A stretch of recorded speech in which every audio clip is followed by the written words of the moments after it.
Hi everyone, I'm Lorraine Driscoll. Welcome to another episode of Building Better Brains.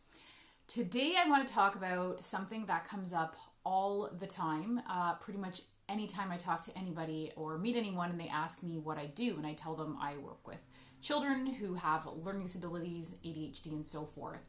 And they always say, oh, you must be really busy, there's so much of that today and so forth. And they always ask me why there seems to be so much more of that today, why there are so many more kids with autism, ADHD, and learning disabilities. And so often we hear the explanation that it's, because of better diagnosis, that, we're just better at recognizing it and so forth. And I want to debunk that a little bit. It does not mean that better diagnosis does not account for any of this.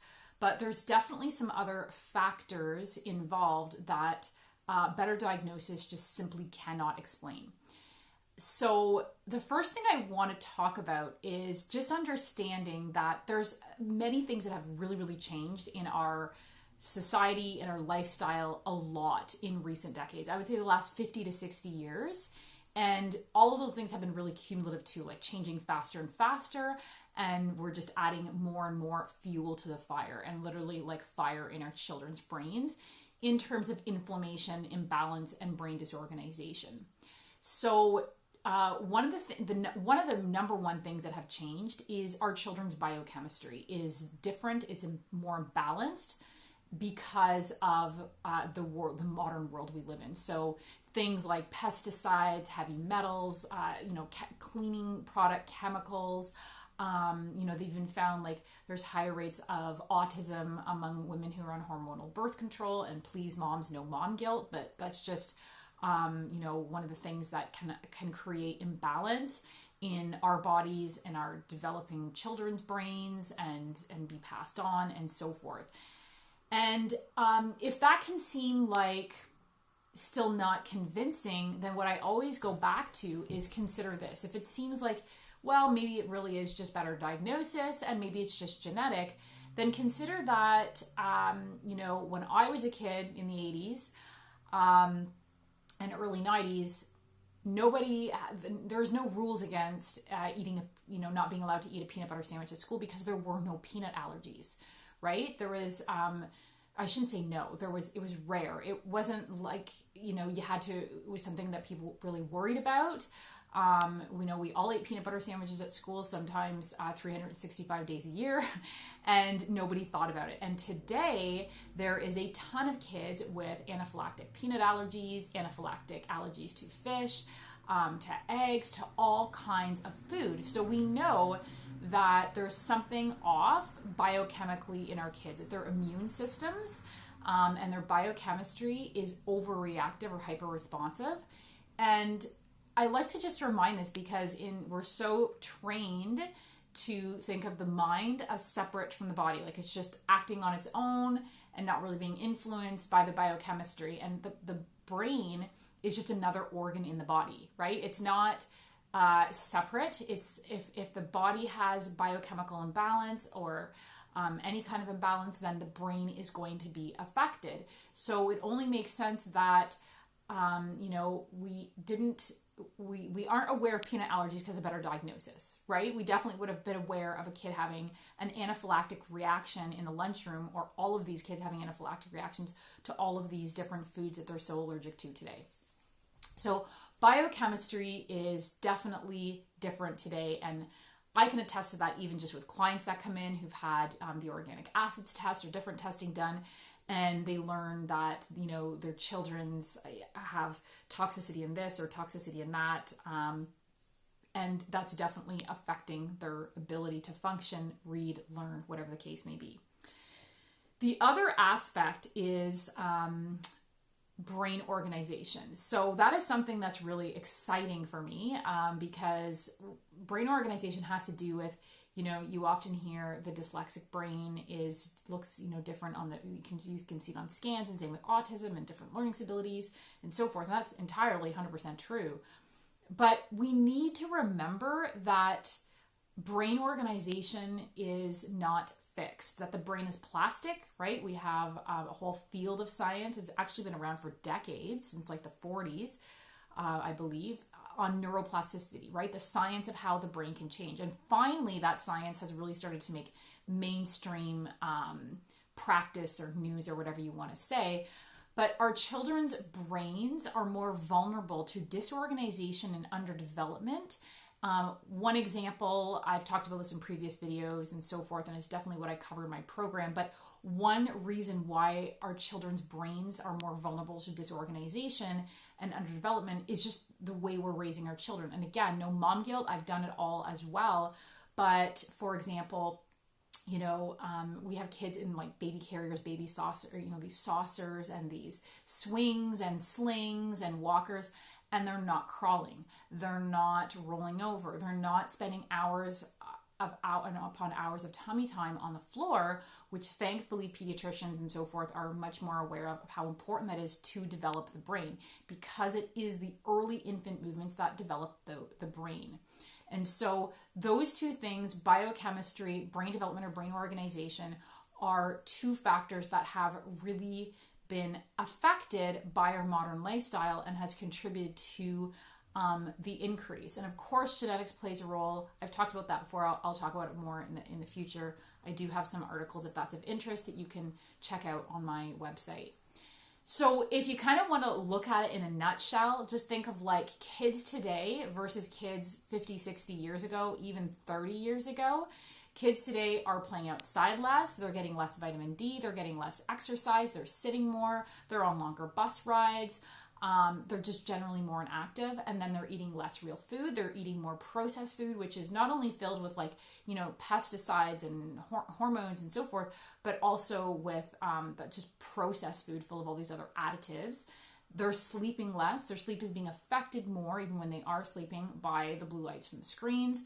So they're overstimulated, they're overscheduled, a lot of them are overstressed because of our modern lifestyle. And then we have these chemical assaults on a daily basis.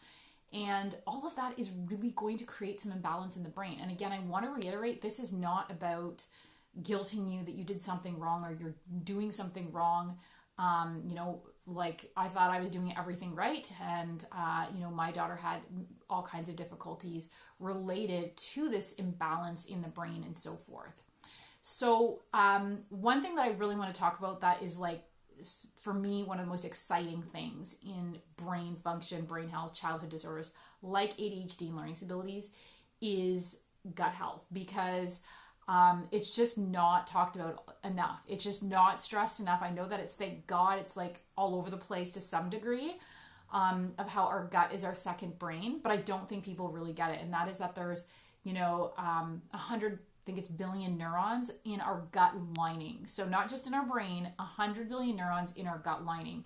And those neurons talk with each other via the vagus nerve that runs from the brainstem to the gut. And the gut bacteria produces 80 or 90% of our serotonin, so our happy chemical. It's involved with the production of dopamine, which is, linked to ADHD. So if this gut bacteria is off, which for a lot of our kids it is, I would say 85% of my clients, then that's going to affect their ability to learn and focus and so forth. And that is why you are going to have the overlap of diagnoses in terms of, my child has dyslexia and they have ADHD, or my child has dyslexia, dyspraxia, and dysgraphia, and, a sensory processing disorder.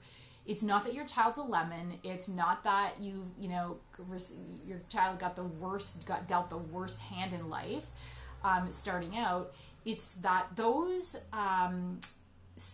diagnoses are really just a cluster of symptoms, right? And so it depends what area of the brain is being affected, or more areas of the brain is being affected depending on the level of imbalance or disorganization or underdevelopment.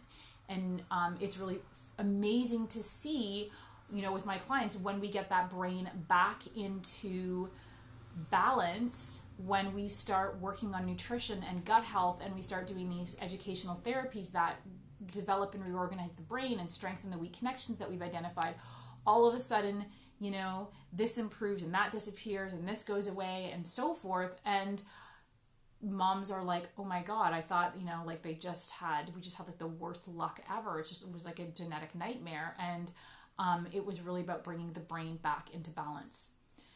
So going back to, continuing on with gut health, what happened was 30 years ago, or maybe 40 years ago now, Dr. Natasha Campbell McBride was kind of one of the, I consider her like gurus in gut health and gut healing, and understanding the importance of the brain-gut connection to help our kids be able to learn, read, behave better, all that type of stuff.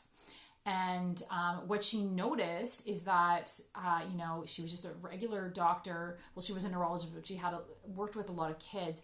And she noticed that the kids who tended to have eczema, asthma, psoriasis, chronic ear infections, all of these allergies, all of these kind of autoimmune type symptoms also tended to be the kids who had ADHD, learning disabilities, and autism. And her own son had autism, and she noticed this as well. And she started making the link between the gut health and the brain, and how this was not just a coincidence. It was just one too many coincidences with like most of her patients who had this situation going on. And if it was just better diagnosis, or if it was just genetic, one thing that really rang true for me that I hear again and again from different doctors is genetics don't create epidemics. And right now we have an epidemic of autism. 30 years ago, it was 1 in 10,000 children were diagnosed with autism.